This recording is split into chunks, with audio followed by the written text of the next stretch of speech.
Hello दोस्तों, veterans नमस्कार। मैं दीवांशी। मैं आपको बताना चाहूँगा, हम सुबह से लेकर शाम तक लीगल इंटरप्रिटेशन करते हैं उन चीज़ों का जो हमारे बैंकर्स के लिए बेहद लाभदायक है और साथ में आने वालों का भी है। और ये कुछ मैंने कमेंट लगा रखे हैं यहाँ, इससे मुझे पता चलता है कि अब इस फंड थ्योरी पर कोई भी विश्वास करने वाला नहीं है, क्योंकि लोग इतना जान चुके हैं और वो मेरे वीडियो से ही जाने हैं।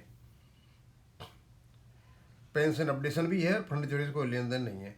आज एक बहुत ही सज्जन व्यक्ति हैं, कोई ये अविनाश जी, ये कहते हैं अब आपका 12 मार्च तक कुछ न कुछ चलता रहेगा। अविनाश जी, आपने ये जो कुछ लिखा है मैं समझ नहीं पाया, क्या कहना चाहते हो? भाई, मैं चैनल चला रहा हूं, मैं मेहनत करता हूं, रूल्स और रेगुलेशंस को पढ़ के यहाँ डालता हूं, एकदम फैक्ट से फिगर्स की बात मैं यहाँ करता हूं, तो स्वाभाविक सी बात है कि मैं बहुत ही जिम्मेदारी के साथ चीज़ों को डाल रहा हूँ यहाँ पर। कोशिश ये करता हूँ कोई गलती नहीं हो जाए। और आप कहते हो कि आपका 12 मार्च तक कुछ न कुछ चलता रहेगा, तो मतलब मैं चैनल बंद कर दूं सर? मतलब आप चाहते हो कि 12 मार्च तक मैं कुछ भी नहीं करूं, आराम से बैठ जाऊं, अपना चैनल बंद कर दूं? अब मुझे समझ में नहीं आई सर, आपने ये किस संदर्भ में कही? वैसे तो आपकी चेहरा देखने से, आपकी ड्रेस देखने से अच्छे सज्जन आदमी दिखाई दे रहे हो, कोई वकील दिखाई दे रहे हो मेरे को। क्या मेरे वीडियो आपको चुभते हैं? तो मत देखिए सर। हाँ, मेरी चीज़ों में कोई झूठ है, फैक्ट्स फैक्ट नहीं है मेरी चीज़ों में, मत देखिए सर। लेकिन 12 मार्च तक मेरा चलता रहेगा, अब ये तो मेरी समझ से परे हो गया सर कि आपने किस सेंस में बोला। ये इनडिसेंटली बोला है या डिसेंटली बोला है, लॉजिकली बोला है, इलॉजिकली बोला है? आपको बोलना ही था तो बोल दिया, ऐसे बोला है। अब पता नहीं किस सेंस में बोला है, मुझे पता नहीं।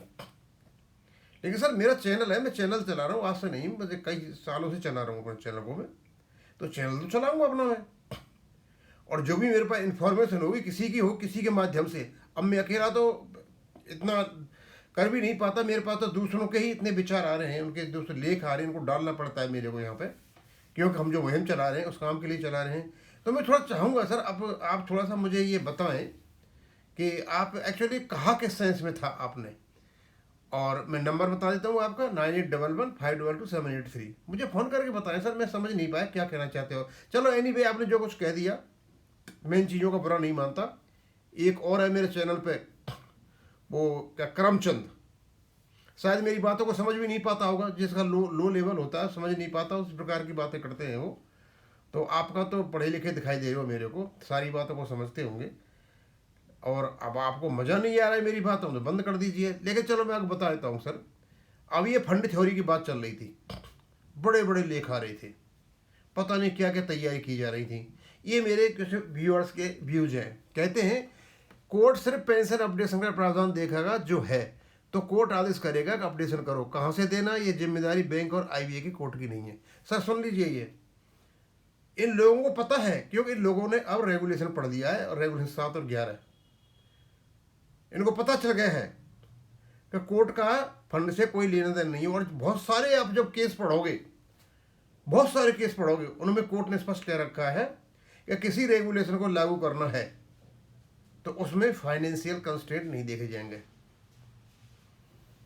हाँ, ऐसा है कि पॉलिसी के रूप में किसी चीज़ को लागू किया जाता है तो उसमें हो सकता है एरियर नहीं दें, लेकिन उसको जब लागू करेंगे तो उसमें ये नहीं देखा जाएगा फंड क्या है। तो इसमें ये हो सकता है कि आरबीआई फरोल लगा करके पीछे का सब साफ कर दे और आगे से दे दें, वहाँ तक तो मान्य दिया भी आरबीआई को। लेकिन रेगुलेशन है अपडेशन का और न दे तो ये अलाउड नहीं, ये कोर्ट इसको अलाउड नहीं करेगा। दूसरा, ये पहला आदमी था, क्या नाम था ऐसा, प्रकाश सिर। दूसरे मोहनलाल जी, मोहनलाल गिल। अगर एरियर से बैंक पर बोझ की बात करते हैं तो गलती बैंक की है। जो पैसा आपने 30 साल नहीं दिया तो अब एरियर्स को उसी पैसे से दो जो लूट कर बैंक ने रखा है। समझ गए सर? आगे, रेगुलेशन में फंड्स की कमी का जिक्र नहीं है, और केंद्र सरकार राज्य सरकार की पेंशन लगातार मिल रही है, तो अपडेट होकर मिल रही है। सुप्रीम कोर्ट फंड थ्योरी पर नहीं जाएगा, पेंशन अपडेशन का आदेश कब जारी होगा, इसकी प्रतीक्षा है। सुन लिया सर, ये मेरे वीडियो का असर है इन लोगों पे, ये सब जानकारी हो गई ये मेरे को सारी। भाई क्यों फंड की बात कर रहे हो, कर रहे हैं? मनु सिंघवी जी ने 25/2026 को तो कोई बात फंड की ही नहीं, और लोग ये मनु सिंघवी को ही घसीट मारा फंड की बात की है। ये लोगों ने ऑडियो और वीडियो दोनों ऑडियो सुन रखा है, वीडियो देख रखा है, उसमें ऑडियो भी था। आगे हमारे एडवोकेट को फंड थ्योरी को नकारना है कि पेंशन अपडेशन फंड थ्योरी से कोई मतलब नहीं है। सुन ले जा सर आगे। अब तो जज ने भी मान लिया है कि अपडेशन क्लॉज है, और there is huge difference in pension of different category of retired pensioners and retired staff after 2022। Now IBA, DFS, PNB, management and UFU can not do anything. जब आरबीआई, नाबार्ड, जीआईसी और government employees को बिना fund के pension advice दे रही है, तो दूसरे pensioners को क्यों नहीं? ये जितने भी नाम ले रहे हैं ना सर, ये आईबीए का, यूएफएस का, डीएफएस का, जीआईसी का, सारा ये सारे मेरे वीडियो से लोगों को पता चला है, और ये रेगुलर व्यूअर है, रेगुलर देखते हैं ये। और जिस दिन मेरा वीडियो उनके पास नहीं आता ना, तो उस दिन ये सोचते क्यों नहीं बनाया। दे वेट फॉर माई वीडियोज। जिन लोगों ने यूट्यूब को देखना छोड़ दिया था कि वह झूठ बोलते हैं, जब से कुछ लोगों को मेरे वीडियोज का यूट्यूब पता चला है, तो वो देखते हैं, क्यों मैं झूठ नहीं बोलता, जो फैक्ट्स है वो है। और आप मेरे पास भेजिए ना अपने व्यूज, मैं डालता हूँ यहाँ पर चैनल पर, जगह देता हूँ, मुझे दिखाई होगा, मतलब जो वर्थ वाइल आपके यदि वीडियो में डालोगे यहाँ पे। लेकिन सर आप इस प्रकार का कमेंट करोगे और अपना इस प्रकार का फोटो लगाओगे, तो फिर तो गड़बड़ मामला है। तो अविनाश जी, मैं आपसे चाहूँगा कि थोड़ा सा मैंने नंबर बता दिया आपको, आप मेरे नंबर पे बताएं कि एक्चुअली आपने कहा किस सेंस में, मैं समझ नहीं पाया सर, क्योंकि इसका स्पष्ट सेंस कहीं भी नहीं है। अब ना तो मैं, अब रही इसकी बात कि मेरा चैनल है सर, मैं चैनल में अपने हिसाब से चलाऊँगा, मैं आपके हिसाब से नहीं। अब मैं यही ख़त्म करूँगा। थैंक यू, धन्यवाद।